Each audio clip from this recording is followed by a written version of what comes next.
This particular video is about income statement. We started with the concept of accounting cycle, and we were talking about to begin with all the journals, then the ledgers, and then the trial balance. And I told you, the first three steps are basically talking about, more than anything else, the bookkeeping part. And now we are moving towards the fourth step, or the step which is called income statement, and now we are moving towards the analysis part, where we will be able to interpret whether this business that we are running is worthwhile or not.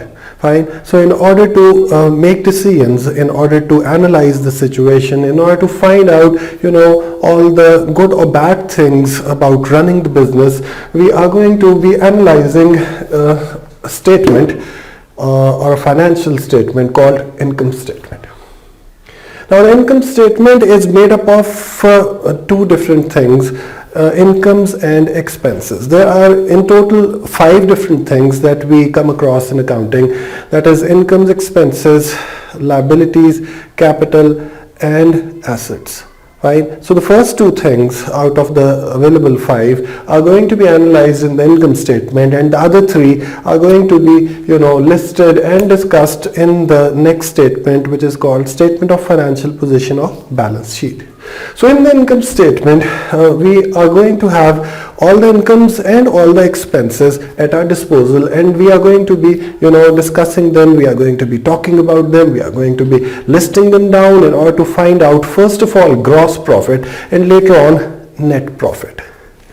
The basic thing is that in the first part of the income statement, which is in front of you right now, we have the direct incomes, which is sales. Sales is basically what the money derived from, or the money earned from sale of goods and services. So when we are selling goods, the money that is being earned by us is going to come under the heading of sales. So all the sales are going to be accumulated and they are going to be written over there. Be it cash sales, be it credit sales, all the sales are going to be totaled here and written in front of this particular heading of sales.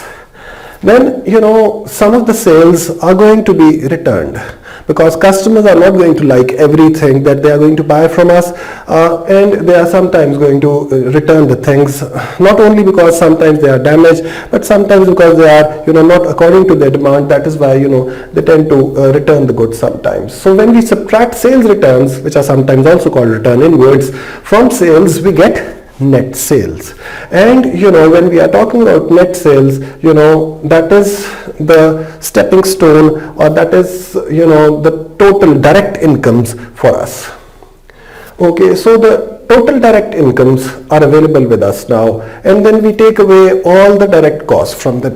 Direct incomes are the regular incomes, are the incomes which are recurring in nature, which are going to repeat themselves again and again. The incomes on which are the regular incomes of the business are called direct incomes, and the direct expenses are the regular expenses, which are not only regular, but they are being spent on the acquisition of goods which are to be sold. So all the goods, all the expenses, all the costs which are associated with acquisition of purchases are going to be called direct costs. So direct incomes, which is basically sales, minus the direct expenses, we get gross profit.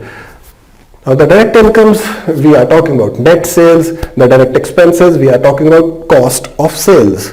The money that is spent on the goods which have been sold.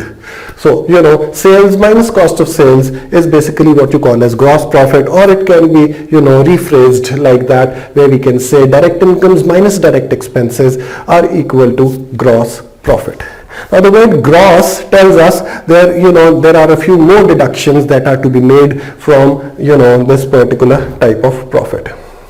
Now coming down to the cost of sales, which is sometimes also called cost of goods sold. Both are same things. You don't have to confuse that. Cost of sales or cost of goods sold, we are talking about the same thing. Opening inventory, the goods that are to be sold by us. We have some kind of inventory residing with us. If it's not a new business, we are going to have some previous inventory which is going to be lying with us. So keeping in mind that if it's a business which has been running itself, previously as well, it is going to have opening inventory. So that is something which needs to be kept in mind. If we are talking about a newly started business, a new startup, then there is going to be no opening inventory in such a business. Then obviously we have to purchase a few goods which are to be sold later on, and opening inventory, then we add purchases to it because that is a cost as well. Sometimes some goods are going to be returned to the suppliers, they are going to be subtracted. Carriage inwards is basically the cost of transporting the goods to the business premises, not the goods, we are talking about purchases here, the goods which have been purchased, there's going to be some kind of transportation expense on them, and that is called carriage inwards. Sometimes carriage inwards is also called carriage on purchases.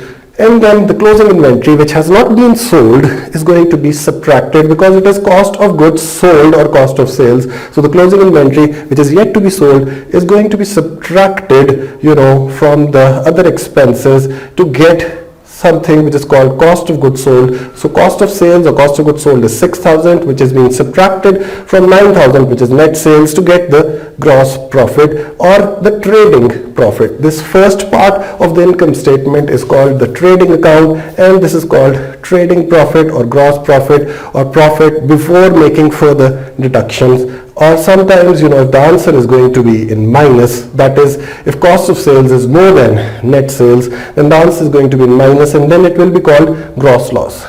One thing which you can see over here is I have put something, some of the items or the amounts in brackets. The brackets, the bracketed amounts are basically being subtracted from the other amounts. So, that's what the wisdom of putting brackets here is. So, this is what the first part of income statement is, and we'll talk about the second part of income statement in the next clip. Thank you very much.